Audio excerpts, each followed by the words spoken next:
একদিনের ভ্রমণে আজ আমি ঘুরে দেখাবো উত্তর কলকাতার বাগবাজারের 10টি ঐতিহাসিক এবং সাংস্কৃতিক জায়গা।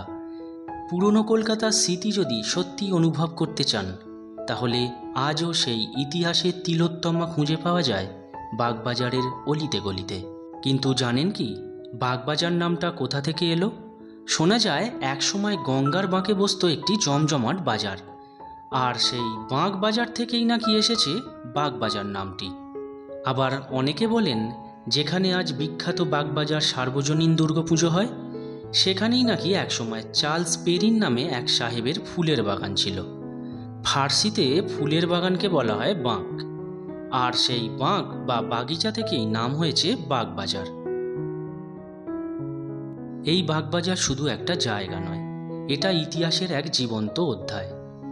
ঐতিহাসিক বাগবাজার ধন্য হয়েছে ঠাকুর রামকৃষ্ণ ও মা শারদার পদধূলিতে। আর এই বাগবাজারে বসেই 1897 সালে স্বামী বিবেকানন্দ প্রতিষ্ঠা করেছিলেন রামকৃষ্ণ অ্যাসোসিয়েশন, যা পরে রামকৃষ্ণ মিশন নামে পরিচিত হয়।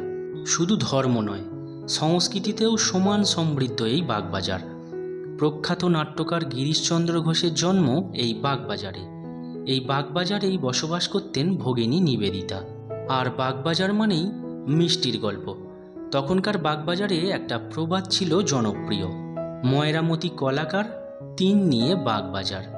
বিশ্ববিখ্যাত রসগোল্লার স্রষ্টা নবীনচন্দ্র দাশের সঙ্গেও জড়িয়ে আছে এই এলাকার ইতিহাস। নমস্কার বন্ধুগণ, কেমন আছেন সবাই? আশা করি ঈশ্বরের কৃপায় সকলেই খুব ভালো আছেন। আজ আমরা ঘুরে দেখব কলকাতার বাগবাজারের সেই 10টি বিশেষ জায়গা। তার আগে জেনে নিই খুব সহজে কিভাবে আসবেন এই বাগবাজারে। আপনারা যদি শিয়ালদা হয়ে আসেন, তাহলে শিয়ালদা থেকে 240 নম্বর বাস ধরে খুব সহজেই চলে আসতে পারেন বাগবাজার। আপনারা যদি মেট্রো করে আসেন, তাহলে শ্যামবাজার মেট্রো স্টেশনে নেবে। মেট্রো স্টেশনের 3 নম্বর গেট দিয়ে বাইরে বেরিয়ে বাঁ দিক বা ডান দিকের রাস্তা ধরে একটু এগিয়ে এলেই রয়েছে বাগবাজার। আপনারা যদি হাওড়া হয়ে আসেন, তাহলে হাওড়া স্টেশনের বাইরে বেরিয়ে চলে আসুন হাওড়া ফেরিঘাট।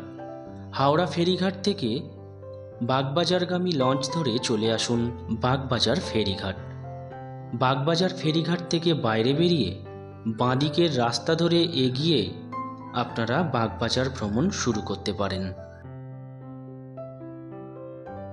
এছাড়াও আপনারা কলকাতার চক্র রেল ধরে চলে আসতে পারেন বাগবাজার স্টেশন, আর এই বাগবাজার স্টেশন থেকেও শুরু করতে পারেন বাগবাজার ভ্রমণ। বাগবাজার স্টেশন থেকে বাইরে বেরিয়েই সামনেই রয়েছে লেভেল ক্রসিং। লেভেল ক্রসিংয়ের বাঁদিকের রাস্তা ধরে এগিয়ে এলেই রয়েছে আরেকটি রাস্তা। এই রাস্তাটি হলো রবীন্দ্র সরণি। রবীন্দ্র সরণি রাস্তা ফেলে সামনের যে রাস্তাটি, এটি হলো বাগবাজার স্ট্রিট। আর এই বাগবাজার স্ট্রিট ধরে যাওয়ার পথেই পথের বাঁদিকে রয়েছে আজকের প্রথম গন্তব্য, গিরিশ মঞ্চ।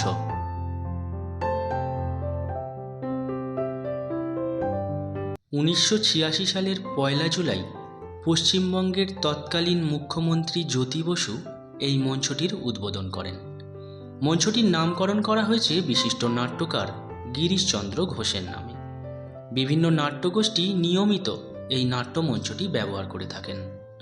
মঞ্চটি পশ্চিমবঙ্গ সরকারের তথ্য ও সাংস্কৃতিক বিভাগের নিয়ন্ত্রণাধীন। গিরিশ মঞ্চ ফেলে দুপা এগিয়ে এলেই রাস্তার ডান দিকেই রয়েছে শ্রী গৌড়ীয় মঠের অপূর্ব সুন্দর একটি তোরণ।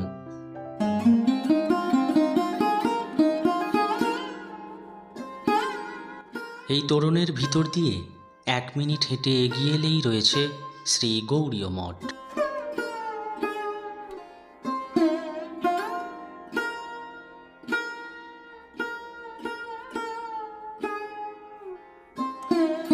বাগবাজার শ্রী গৌড়ীয় মঠটি প্রতিষ্ঠিত হয়েছিল 1930 সালের 5ই অক্টোবর।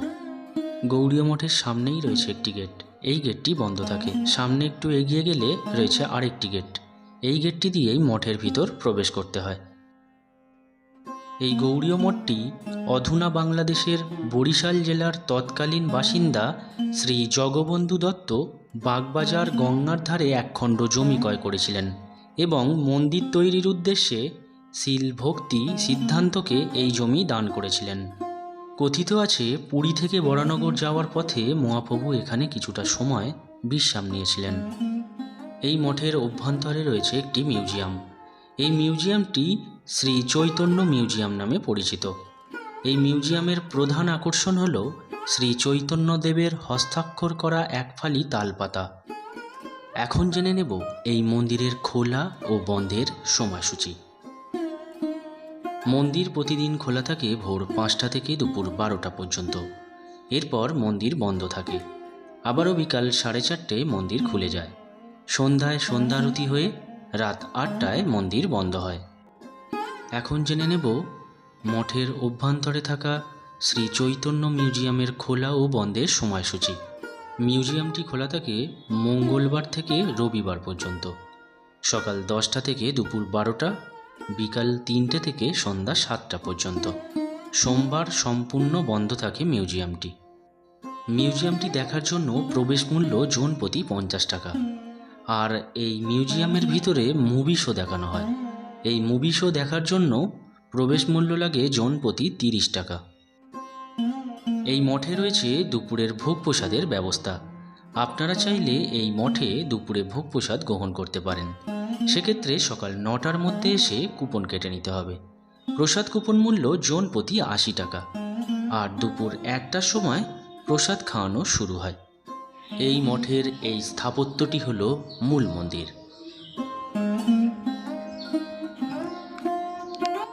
মূল মন্দিরের গর্ভগৃহে রয়েছে রাধাকৃষ্ণের বিগ্রহ এবং চৈতন্যদেবের বিগ্রহ। মন্দিরের চারিদিক দিয়ে একটি প্যাসেজ করা রয়েছে, ভক্তরা যাতে মন্দিরটি পরিক্রমা করতে পারেন। এই গৌড়ীয় মঠ দর্শনার্থীদের মনে এক অনন্য শান্তির অনুভূতি এনে দেয়। শ্রী গৌড়ীয় মঠ দর্শন করে বাগবাজার স্ট্রিট ধরে 2-4 পা এগিয়ে এলেই রয়েছে বাগবাজার মোড়। বাগবাজার মোড় থেকে সোজা রাস্তাটি হলো বাগবাজার স্ট্রিট। বাগবাজার মোড়ের ডান দিকের রাস্তাটি হলো গিরিশ এভিনিউ। বাগবাজার মোড়ের বাঁ দিকের রাস্তাটি হলো ক্ষীরোদ বিদ্যা বিনোদ এভিনিউ। আমাদের বাগবাজার মোড় থেকে বাঁ দিকের রাস্তা অর্থাৎ ক্ষীরোদ বিদ্যা বিনোদ এভিনিউ ধরে 2 থেকে 3 মিনিট হেঁটে এগিয়ে এলেই রাস্তার বাঁ দিকে রয়েছে একটি তোরণ। এই তোরণের ভিতর দিয়ে 2-4 পা এগিয়ে এলেই রয়েছে উদ্বোধন লেন। এই উদ্বোধন লেনের বাঁ দিকের যে বাড়িটি, এটিই হলো মায়ের বাড়ি। এই মায়ের বাড়ির প্রতিটি ইট, প্রতিটি কোণ আজও বহন করে এক মাতৃ স্নেহের স্মৃতি। একসময় কলকাতায় সারদা মায়ের নিজের কোনো বাড়ি ছিল না। স্বামী বিবেকানন্দ চেয়েছিলেন মায়ের জন্য এমন একটি স্থান হোক যেখানে ভক্তরা সহজে এসে তাঁর সঙ্গে দেখা করতে পারেন। স্বামীজি কিন্তু সেই স্বপ্ন পূরণ করে যেতে পারেননি। এরপর সেই স্বপ্নকে বাস্তবে রূপ দেন স্বামী শারদানন্দজি মহারাজ। 1906 সালে ঠাকুরের এক ভক্ত গঙ্গার ধারে একটি জমি দান করেন। 1907 সালে শুরু হয় এই বাড়ির নির্মাণ কাজ। 1909 সালের 23শে মে মা এই বাড়িতে পদার্পণ করেন। তাই প্রতি বছর এই দিনটিতে মায়ের শুভ পদার্পণ দিবস পালিত হয়ে থাকে। 1909 সাল থেকে 1920 সাল পর্যন্ত এই দীর্ঘ 11 বছর মা এই বাড়িতেই বসবাস করেছিলেন। আর 1920 সালের 23শে জুলাই এই বাড়িতেই তিনি মহাসমাধি লাভ করেন। এই বাড়ির দোতলায় রয়েছে মায়ের নিজস্ব ঘর। আজও সেখানে তার ব্যবহৃত খাটের উপর তাঁর ছবি রেখে নিত্য পুজো করা হয়।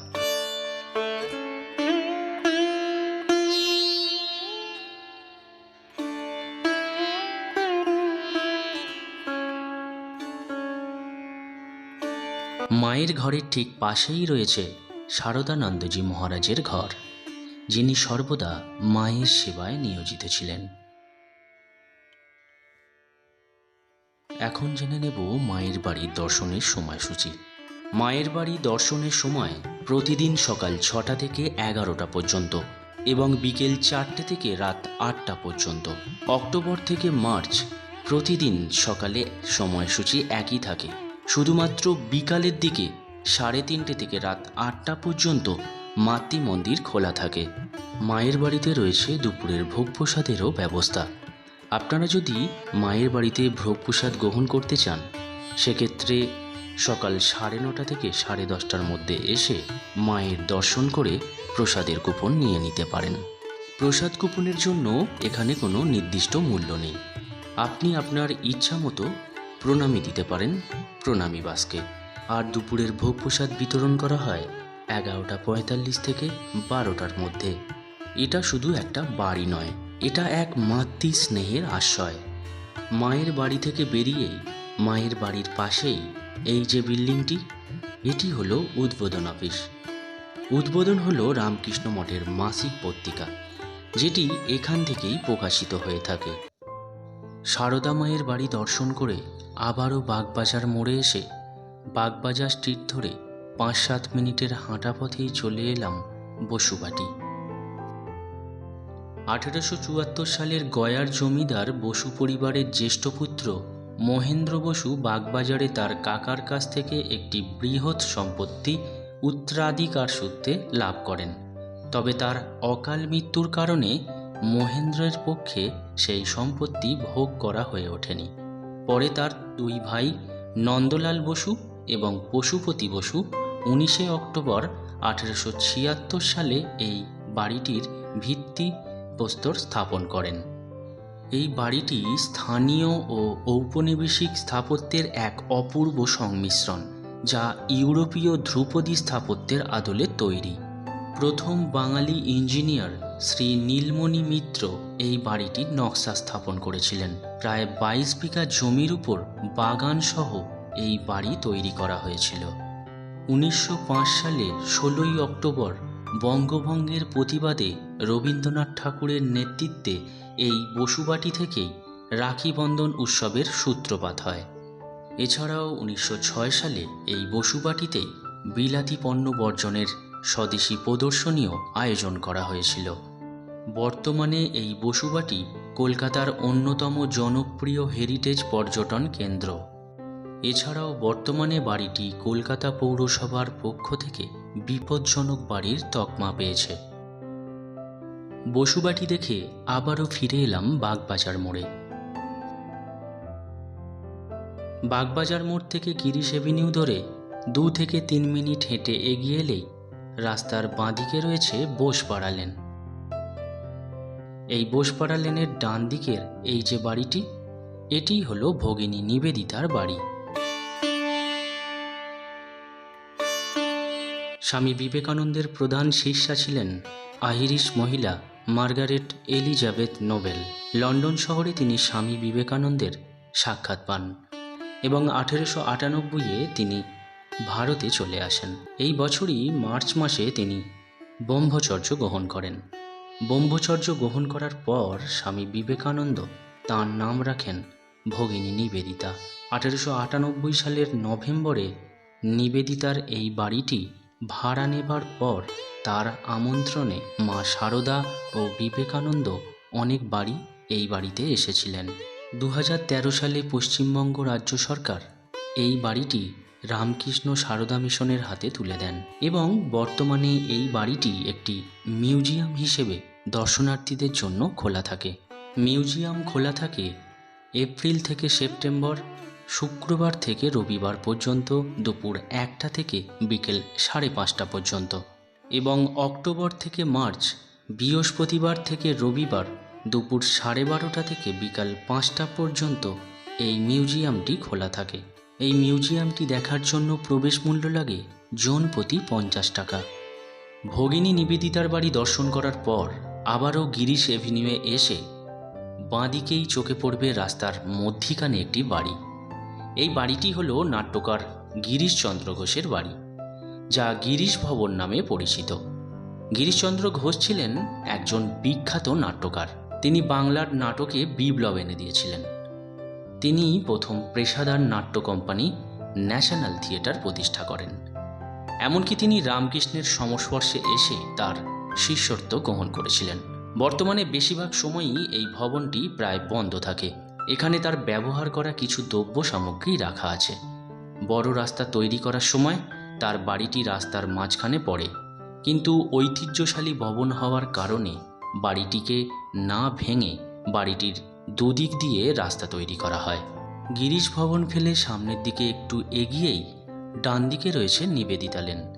এই নিবেদিতা লেনেই রয়েছে রামকৃষ্ণ সারদা মিশন ভগিনী নিবেদিতা বালিকা বিদ্যালয়। কলকাতার বাগবাজারে অবস্থিত এই ঐতিহ্যবাহী বালিকা বিদ্যালয়টি 1898 সালের 13ই নভেম্বর ভগিনী নিবেদিতা প্রতিষ্ঠা করেছিলেন।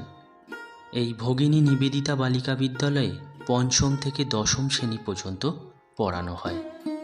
স্বামী বিবেকানন্দ এবং মা সারদা দেবীর আশীর্বাদে সূচিত এই স্কুলটি নারী শিক্ষার প্রসারে গুরুত্বপূর্ণ ভূমিকা পালন করছে। বর্তমানে রামকৃষ্ণ সারদা মিশনের অধীনে পরিচালিত একটি অন্যতম প্রধান শিক্ষা প্রতিষ্ঠান।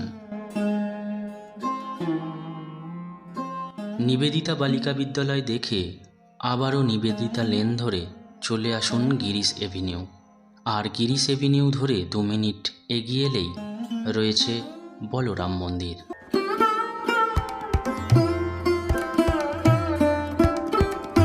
বলরাম মন্দির একসময় বলরাম বোসের বাসস্থান ছিল। 1897 সালের 1 মে স্বামী বিবেকানন্দ এই বাড়িতেই রামকৃষ্ণ অ্যাসোসিয়েশন প্রতিষ্ঠা করেছিলেন, যা পরবর্তীকালে রামকৃষ্ণ মিশন নামে পরিচিত লাভ করে।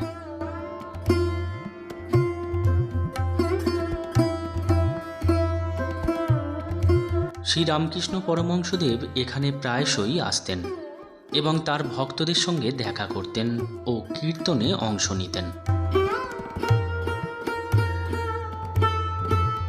এই বলরাম বোসের বাড়িটি মা সারদা দেবীরও অন্যতম বাসস্থান ছিল।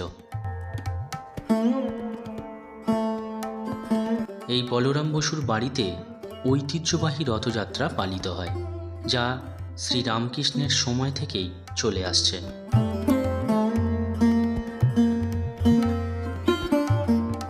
বলরাম মন্দির খোলা থাকে প্রতিদিন সকাল 5:30 থেকে সকাল 11:30 পর্যন্ত এবং বিকালে 4টে থেকে রাত্রির 8:30 পর্যন্ত।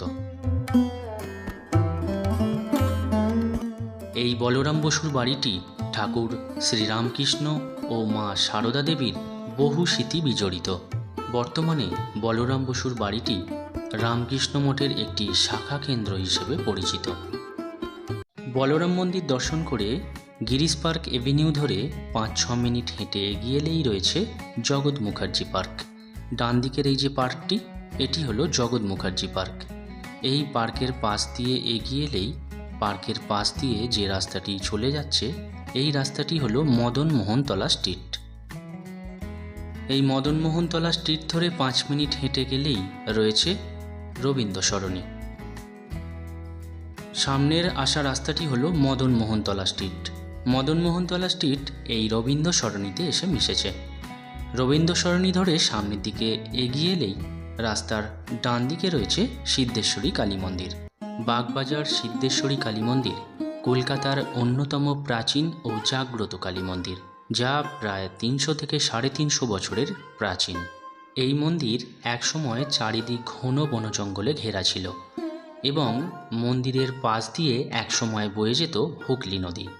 প্রথমে এই মন্দির ছিল হোগলা পাতার ছাউনি দিয়ে তৈরি। পরবর্তীকালে কুমোরটুলির গোবিন্দ মিত্রের পরিবার এই মন্দিরটি তৈরি করে দেন। এই মন্দিরের সঙ্গে জড়িয়ে আছে বহু ঐতিহাসিক ও আধ্যাত্মিক কাহিনী। স্বয়ং ঠাকুর রামকৃষ্ণ পরমহংসদেব এই মন্দিরে আসতেন। কথিত আছে, যখন কেশবচন্দ্র সেন গুরুতর অসুস্থ হয়ে পড়েন, তখন ঠাকুর রামকৃষ্ণ মা সিদ্ধেশ্বরীর কাছে ডাব ও চিনি দিয়ে মানত করেছিলেন। শুধু তাই নয়, নাট্যজগতের কিংবদন্তি গিরিশচন্দ্র ঘোষও ছিলেন এই মন্দিরের একনিষ্ঠ ভক্ত। তিনি নতুন নাটক রচনা করে প্রথমে তার খসড়া মায়ের চরণে স্পর্শ করাতেন, তারপরই শুরু করতেন নাটকের মহড়া। ভালোবেসে তিনি মা সিদ্ধেশ্বরীকে ডাকতেন উত্তর কলকাতার গিন্নিমা বলে। সিদ্ধেশ্বরী কালী মন্দির দর্শন করে রবীন্দ্র সরণি ধরে 2-4 পা এগিয়ে এলেই রাস্তার ডান দিকে পড়বে শ্রী শ্রী রাধা মদনমোহনজিও ঠাকুরবাটি। মদনমোহন মন্দিরটি 1761 খ্রিস্টাব্দে নির্মিত। মন্দিরটি নির্মাণ করেছিলেন হাওড়া জেলার বালিগ্রামের প্রখ্যাত লবণ ব্যবসায়ী গোকুলচন্দ্র মিত্র মহাশয়। মন্দিরে প্রবেশ করেই চোখে পড়বে 300 বছরেরও পুরানো ঠাকুর দালান, যার পরতে পরতে রয়েছে সংস্কৃতি ও সাবেকিয়ানার ছাপ। মোটা মোটা স্তম্ভ, কড়িবর্গার খিলানযুক্ত স্থাপত্য যেন জনপূর্ণ শহরে জনহীন হয়ে দাঁড়িয়ে রয়েছে।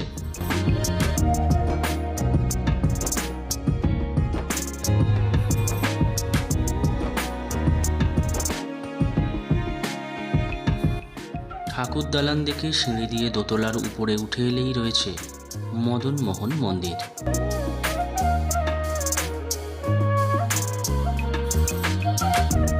মদনমোহন মূর্তিটি গোকুলচন্দ্র মিত্র বাঁকুড়ার মাল্যবংশীয় রাজা চৈতন্য মিত্রর থেকে পেয়েছিলেন। মন্দিরের বড় বড় আলোকঝাড় আর রবীন্দ্র সরণি ট্রাম লাইনের পাশে অবস্থিত দোতলা বারান্দা সঙ্গে কাঠের বিরাট বিরাট জানালা আপনাকে নিমেষে নিয়ে যাবে অতীতের সেই ফেলে আসা দিনগুলিতে। মন্দিরে রয়েছে মদনমোহন ও রাধারানীর বিগ্রহ। এই মন্দিরের মূল উৎসব অন্নকূট মহোৎসব। এই মন্দির খোলা থাকে সকাল 6টা থেকে দুপুর 12টা পর্যন্ত এবং বিকেল 5টা থেকে রাত 8টা পর্যন্ত। মদনমোহন মন্দির দর্শন করে রবীন্দ্র সরণি ধরে 12 থেকে 15 মিনিটের মধ্যে হাঁটা পথে পৌঁছে গেলাম মায়ের বাড়ি। এটি হলো মায়ের বাড়ির নবনির্মিত প্রসাদ কক্ষ। এখন এই নবনির্মিত প্রসাদ কক্ষে 11:45 থেকে 12টার মধ্যে প্রসাদ খাওয়ানো হয়। প্রসাদ কক্ষে প্রসাদ গ্রহণ করার জন্য চেয়ার টেবিলের ব্যবস্থা করা রয়েছে। প্রসাদে প্রথম দেয়া হলো মায়ের নিবেদন করা ভোগ, এরপর দেয়া হলো খিচুড়ি, তারপর দেয়া হলো বাঁধাকপির একটি সবজি, এরপর দেয়া হলো আমের চাটনি ও শেষে দেয়া হলো পায়েস। মায়ের বাড়িতে প্রসাদ গ্রহণ করে নবনির্মিত প্রসাদ কক্ষ থেকে বাইরে বেরিয়েই যে রাস্তা, এই রাস্তাটি হলো দুর্গাচরণ মুখার্জি স্ট্রিট।